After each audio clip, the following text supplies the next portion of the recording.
नरू भाऊचा खरा तर हा जो काही कार्यक्रमाचा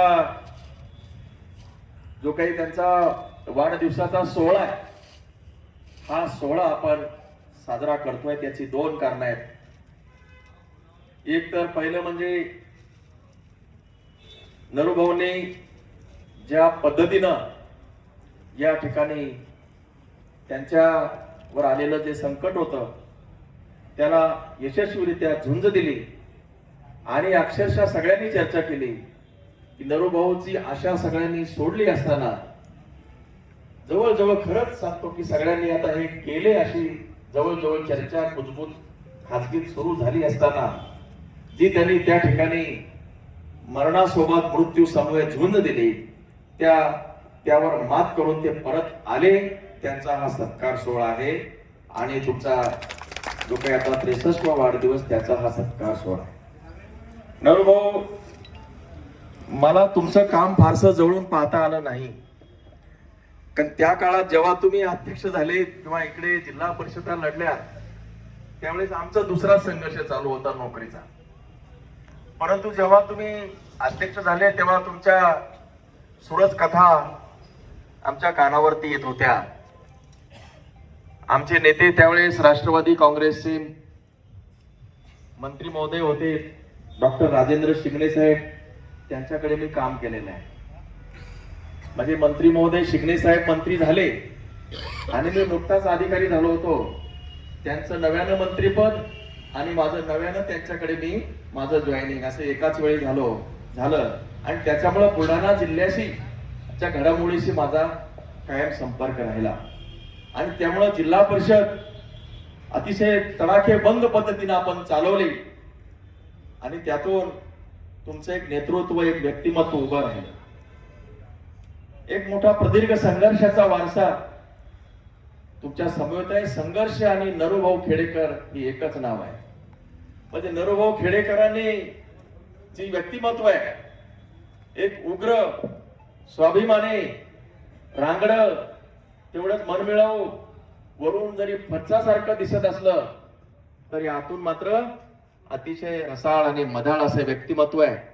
लोकांना मात्र तुमच्याकडे बघून शिवसेना आणि त्याच्यात पक्ष शिवसेनेचा होता, बरोबर, त्यावेळेस तुमची दाढी होती, तुमच्याकडे बघून एक प्रकारची दहशत वाटत असे. तुमच्याशी बोलायला सुद्धा एकदम समोर कुणी येत नसे आणि पक्ष पुन्हा बाळासाहेब ठाकरेंचा शिवसेना, त्याच्यात तुमचं व्यक्तिमत्व, त्याच्यात तुम्ही अध्यक्ष, कोण येणार आहे मरायला तुम्हाला बोलायला? आमच्यासारखा माणूस थोडस 2 हात दूर राहायचं, यांना कसं बोलायचं? एवढा वचक आणि आप जो आहे तो तुम्ही त्या वेळच्या राजकारणात, समाजकारणात उमटवला होता, सगळ्यावर पसरला होता. ही संघर्षाची परंपरा तुम्ही कायम ठेवली. त्यानंतर तुम्ही मागच्या वेळेस अतिशय निसटता पराभव झाला. खरं म्हणजे तो पराभव सगळ्यांच्या जिव्हारी लागलेला आहे आणि त्यातून आता नरूभाऊ संपले, इथे पराभव झाला, इकडे मृत्यूच्या शय्येवर गेले, अशा प्रकारच्या चर्चा झाल्या आणि लोक म्हणायला लागले की आता नरूभाऊ संपले. नरूभाऊची ही 63वा वाढदिवस आहे मित्रांनो. 63 म्हणजे ते साधितच आहे अजून. आणि म्हणून माणूस असा आजाराने संपत नाही किंवा एखाद्या पराभवाने सुद्धा संपणारा तो माणूस नसतो. विजले आज जरी मी हा माझा अंत नाही, विजलो आज जरी मी हा माझा अंत नाही, पेटेल उद्या नव्याने हे सामर्थ्य नाशवंत नाही. हे सामर्थ्य जे आहे तुमचं नाशवंत नाही. आज जरी विजलो असलो तरी उद्या तुम्ही पेटणार आहे, याची आम्हाला सगळ्यांना खात्री आहे. दुसरं असं नरूभाऊ, एक या सगळ्यांना, आपल्या सगळ्यांना मला सांगायचंय, नरूभाऊचा जो वाढदिवस आहे ते पोषक आहे, कारण ते माझे नेते आहेत. त्यांनीच मला या ठिकाणी राजकारणात आणलेलं आहे. नरूभाऊ आणि जालूभाऊ हे दोघं जण जर नसते, कारण दोघे ही माणसं पारखी माणसं आहेत, माणसं पारखणारी जोडी आहे. माणसं, त्याला काय म्हणतो, माणूस पारखी, माणूस पारखी ही माणसं आहेत. रत्न पारखी म्हणा, पण मी त्याला माणूस पारखीच म्हणतो. म्हणजे माणसाला पाहतात, न्याहाळतात, त्या माणसाचं ते एकदम त्याचं स्कॅन करून त्याला ठरवतात की याचं जी प्रत कोणती आहे, त्याची वर्गवारी काय आहे. आणि सगळ्यांना सांभाळतात ते. मला त्यांनी तसंच पाहिलं. जरो भाऊ तर मंत्रालयात माझ्याकडे आले तेव्हा मी बसलो होतो चांगला कॅबिन मध्ये. चहा पाजला. काय एक महत्वाचा मुद्दा बोलायचा म्हणतो मला. म्हणलं बोला ना. तुम्ही निवडणुकीला उभं राहणार आहे का? अरे बापरे, मी तर कधी विचार पण केला नव्हता. सामाजिक कार्यात मी होतो. सामाजिक कार्यात, सांस्कृतिक कार्यात, शैक्षणिक कार्यात, सगळ्या विषयांमध्ये पण निवडणुकीचं जे भूत आहे ते डोक्यामध्ये घालणार हा माणूस आहे खरं म्हणजे. आता यांना मी काय म्हणावं आता, ह्या ज्या ह्याच्यामध्ये आज सकाळी तुम्ही मला इथे बोलवलं, माझ्यावर आरोप होतात मी वेळेवर येत नाही. पण आता ह्या आमदारकी झाल्यामुळं अहो पण आता करू काय मी. 3 ठिकाणचे सावडणे होते. जर तिकडे गेलो तर लोकांना अक्षर ते चालत नाही. तुम्ही भेट तरी द्या. आणि म्हणून मी तुम्ही मला जे काम दिलंय मी ते इमाने इतबारे नित्य नेमाने करण्याचा प्रयत्न करत आहे. आता तुम्हीच मला आणलं तर सहन करा. आता हे तुम्हाला सहन करावंच लागणार आहे. बरोबर. मी काही कुठे थांबलेलो नाही. मी खेड्यात आत गावात गेलो होतो. आणि म्हणून जालिंदर भाऊनी मला सांगितलं, आणि तुम्हाला आठवत असेल डॉक्टर शेळकेच्या शाळेमध्ये कार्यक्रम असताना स्वतः नरभाऊनी मला बोलवलं, आपल्याला बोलायचं 2 मिनिटं. आणि तिथंच आमची चर्चा झाली. आणि ती चर्चा नरभाऊनी फायनल केली. जेव्हा विषय आला बौद्ध पाहिजे का मातंग पाहिजे का चर्मकार पाहिजे, बोलू नये या सगळ्या गोष्टी का कोण पाहिजे, त्यावेळेस राजकारणाची प्रचलित पद्धती काय आहे की हा येईल निवडून तो तुम्हाला सगळ्याला माहिती आहे. मला डिटेल काही बोलायचं कामच नाही. पण अशा वेळी उद्धव साहेबांना ठामपणानं आंबेडकरी चळवळीतला सिद्धार्थ खरात हाच माणूस आम्हाला पाहिजे असं निश्चितपणानं सांगणारा एकमेव माणूस म्हणजे नरेंद्र खेडेकर आहे. साहेब पण सोबत होते. आणि त्या ठिकाणी मला उद्धव साहेबांनी तिकीट दिलं. आणि पुढे तुम्हाला माहिती, आता या ठिकाणी पुढची चर्चा झाली. झालो भाऊ, तुम्ही बोलले की ताईला जनतेच्या मनातला आमदार म्हणतात किंवा नरूभाऊला खासदार तरी म्हणतात, आणखी कुणाला काय म्हणतात, पण मला काहीच म्हणत नाही. मी इथे बसलेल्या सगळ्या शिवसैनिक आणि महाविकास आघाडी जे आपल्या सोबत आहेत त्या सगळ्यांना सांगू इच्छितो, सांगतो काळजीपूर्वक ऐका.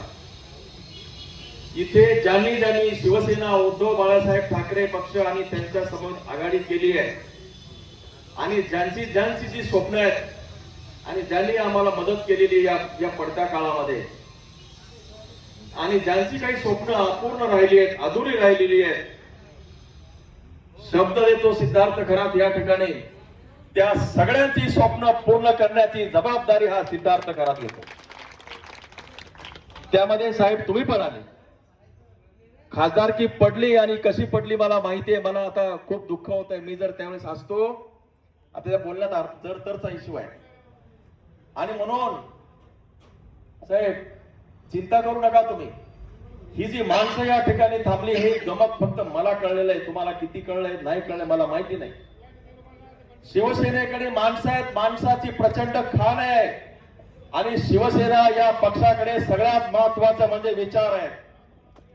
माणसं पैशासाठी जगत नाहीत. माणसं फक्त विचारावर जगतात. माणसं कशावर जगतात? माणसं विचारावर जगतात. होय खासून सांगतो, माणसं फक्त विचारावर आणि सन्मानावर जगतात. पैशावर जाणारे, प्रसिद्धीसाठी जाणारे, हा जो विषय आहे हा तात्पुरता विषय. सांगा आपल्याला संस्कार असे झालेले आहेत. आपल्या आईबापांनी, आजीनी, नातवांनी, शिक्षकांनी काय संस्कार केले आहेत?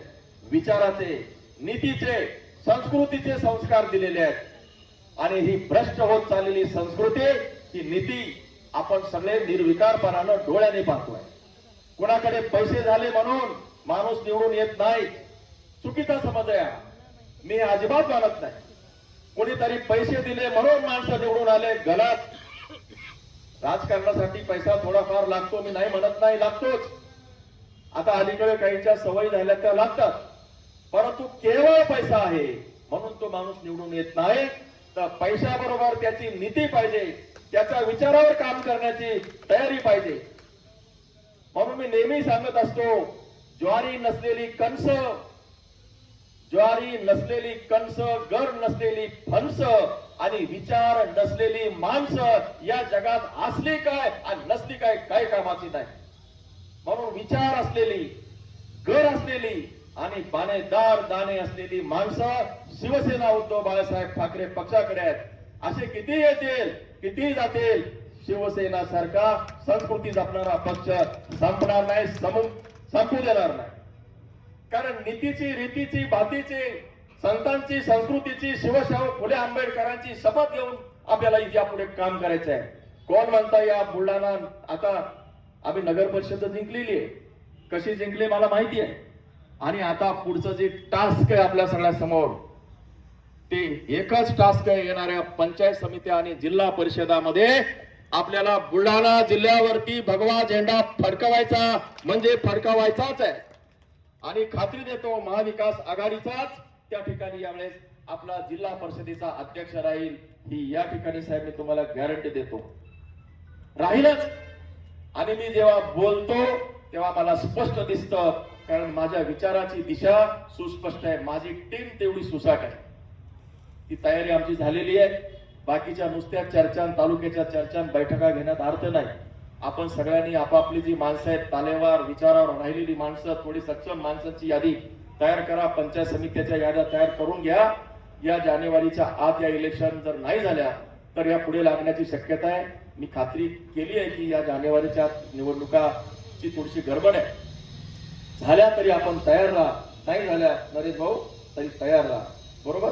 आणि निश्चिंत राहा, यांच्याकडे किती पैसे ओतू द्या, यांना कितीही काही करू द्या, यांच्याकडून यावेळेस जिल्हा परिषद जाणार नाही, म्हणजे जाणार नाहीत. आणि या ठिकाणी सगळ्यांना, आणि नरभाऊ तुम्ही किती मतानं हरलात हो आणि कसे हरला ते सगळ्यांना माहिती आहे. त्यामुळे तुम्ही धीर खसू नका, तुम्ही पुन्हा एकदा नव्यानं उभं राहा. जिंदगी की उड़ान अभी बाकी है, जिंदगी की उड़ान अभी बाकी है, जिंदगी का इम्तिहान अभी बाकी है. अभी तो नापी है मुट्ठी भर जमीन, अभी आसमान बाकी है, तुम्हारा तो पूरा आसमान बाकी है. घाबरू नका. एक प्रकारचा मोठ्या विश्वासानं आपण सगळेजण पुढे राहू. मी सगळ्यांना विश्वास देतो की आपण आपल्या महाविकास आघाडी आणि सगळ्यांचे स्वप्न आपण सगळेजण पूर्ण करू. आपण सगळेजण मिळून माननीय नरूभाऊ खेडेकर यांना खूप खूप तुमच्या सगळ्यांच्या वतीनं शुभेच्छा देतो.